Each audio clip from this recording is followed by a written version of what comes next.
네, 여러분 안녕하세요. 캐스트빈입니다. 오늘은 원두의 오일을 주제로 해가지고 이야기를 다뤄보도록 하겠습니다. 일부 사람들 같은 경우에는 이 원두의 오일을 되게 부정적으로 생각하시는 분들이 많으신데요. 그래가지고 심지어 원두의 오일이 묻어나오기 시작하면은 이 원두를 다 폐기하시는 분들까지 봤습니다. 우리가 원두의 오일이 왜 나오는지에 대해서 정확하게 이해를 한다면은 이런 불상사도 막을 수가 있고 원두의 상태도 정확하게 판단할 수 있습니다. 우선 원두의 오일이 왜 생기는지에 대해서 먼저 알려드리도록 하겠습니다. 커피의 원재료인 생두 같은 경우에는 지질 성분인데요. 이때 지자는 기름 지자를 사용합니다. 즉 지방 성분을 애초에 가지고 있는데요. 이 성분의 비율 같은 경우에는 약 9%에서 18%로 로부스타에 비해 가지고 아라비카의 지질 성분이 더 많습니다. 우리가 로스팅이라는 과정을 통해 가지고 이 지질 성분을 녹이면은 오일이 탄생하는데요. 그러니까 오늘의 영상의 핵심은 이 오일은 없던 게 갑자기 생긴 게 아니라 원래 있던 거예요. 원래 원두 내부에 있다가 나중에 올라오게 된 거예요. 자, 그렇다면은 원두 내부에 있던 이 오일 성분들은 왜 시간이 지나가지고 원두 겉표면으로 배출됐을까요? 그것은 바로 이산화탄소 가스의 배출로 인해 가지고 발생합니다. 제가 지난 영상에 디게싱에 관련해 가지고 자료를 만들어 드렸죠. 이 디게싱은 이산화탄소 가스를 배출하는 작업을 의미하잖아요. 그런데 이 이산화탄소 가스를 배출하는 것과 오일이 배출되는 것의 연관성이 굉장히 깊습니다. 간단하게 생각하면 이산화탄소 가스가 배출되면서 원두 내부에 자리 잡고 있던 오일 성분을 밀어서 밖으로 배출시킨다고 이해하시면 좋습니다. 그러므로 우리가 커피의 오일 성분을 정확하게 이해하고 있다면 우리는 이것을 토대로 해가지고 디게싱의 상태까지 이해할 수가 있습니다. 우리가 일반적으로 디게싱 상태를 확인하려고 하면은 이렇게 원두를 사면은 상단에 제조일자가 적혀져 있는데요. 이 제조일자를 통해 가지고 7일, 열흘 이렇게 디게싱을 합니다. 제가 이 디게싱에 대해서는 조금 더 나중에 다뤄볼 건데 여름에 디게싱이 다르고 겨울에 디게싱이 또 다릅니다. 단순히 제조일자로부터 며칠 이렇게 판단하는 것도 나쁘지 않지만은 원두에 오일이 얼마나 묻어 나왔는지를 판단하면은 이 이산화탄소 가스가 얼마나 많이 배출됐는지를 확인할 수가 있겠죠. 제가 예전에 저희 원두 납품 거래처에 가서 에스프레소 머신 세팅을 잡는데 로스팅하고 충분한 시간이 지났음에도 불구하고 커피 맛이 잘 나오지 않았던 적이 있습니다. 이때 원두의 오일 상태를 체크해보니 숙성기간에 비해 오일의 양이 현저하게 적은 것을 확인했습니다.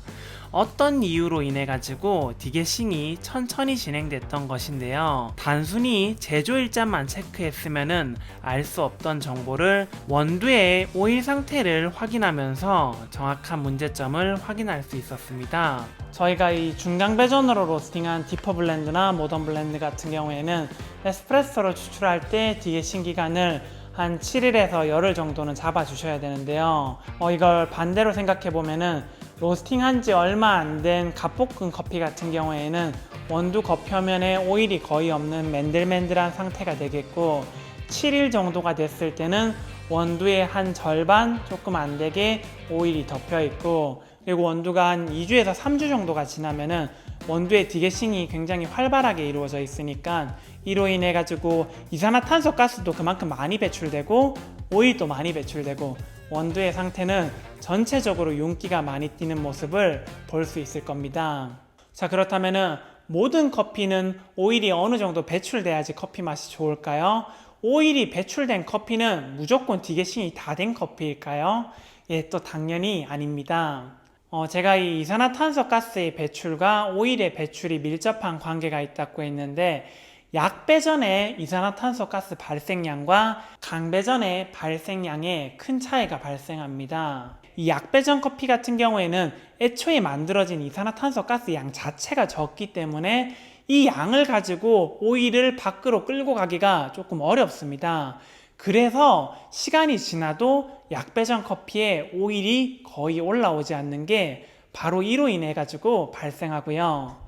반대로 이 강배전 같은 경우에는 2차 크랙이 절정으로 넘어가는 프렌치, 이탈리안 같은 경우에는 이산화탄소 가스의 배출량이 굉장히 많습니다.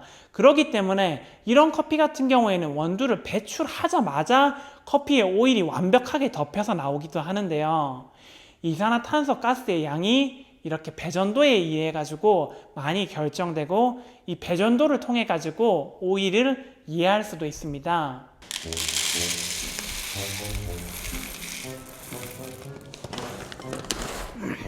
자, 중간 배전으로 로스팅한 커피는 이틀 정도 되니까 이 정도 오일이 올라오고요.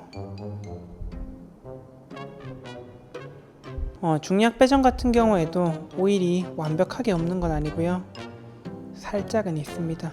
얘는 이제 5일 정도 지난 커피고요. 2일차에 비해서 오일이 보다 많이 나와 있는 것을 확인할 수 있습니다.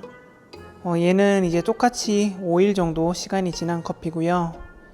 중약 배전 커피 같은 경우에는 시간이 지났지만 오일이 아직도 거의 없는 모습을 확인할 수 있습니다. 자, 이 커피는 이제 열흘이 지난 커피고요. 전체적으로 오일이 보다 많이 덮인 모습을 확인할 수 있습니다. 여기 보시면은 오일이 살짝 있는데요. 만약에 배전도가 더 낮았다면은 이 정도 오일도 없었을지 모릅니다. 자, 여기 보시는 커피는 약 한 달 반 정도가 지난 커피인데요. 오일이 역시 보다 더 많이 나와 있는 모습을 확인할 수 있습니다.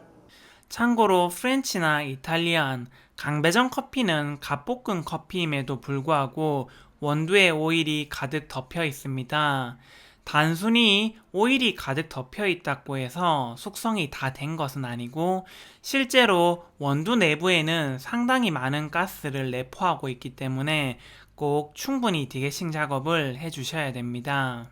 자, 그러면은 오늘의 영상을 핵심적으로 요약해보면은 우리는 이 오일 성분을 가지고 두 가지를 확인할 수가 있죠. 하나는 디게싱 상태, 하나는 배전도를 이해할 수가 있습니다. 오일이 많은 커피는 디게싱이 많이 된 커피, 오일이 많은 커피는 배전도가 높은 커피로 말이죠. 그리고 이제 마지막으로 사람들이 오해를 많이 하시는 부분 중에 하나가 이 오일 성분이 원두의 산패를 가속화시킨다고 얘기를 하시는데요. 제가 초반부에 설명해 드렸다시피 원두의 오일은 없던 게 갑자기 생겨난 게 아니라 원래 있던 거예요. 오일 성분이 원두를 산패시키는 게 아니라 이산화탄소 가스가 배출돼서 공기의 침투가 더 쉬워져서 원두가 산패되는 게 더 정확한 표현입니다. 자, 오늘은 오일에 대해서 한번 배워봤는데요. 오늘의 영상 어떻게 이해가 잘 되셨나요? 그럼 오늘의 영상은 여기까지고요. 저는 다음에 또 유익한 커피 이야기로 찾아뵙겠습니다. 감사합니다.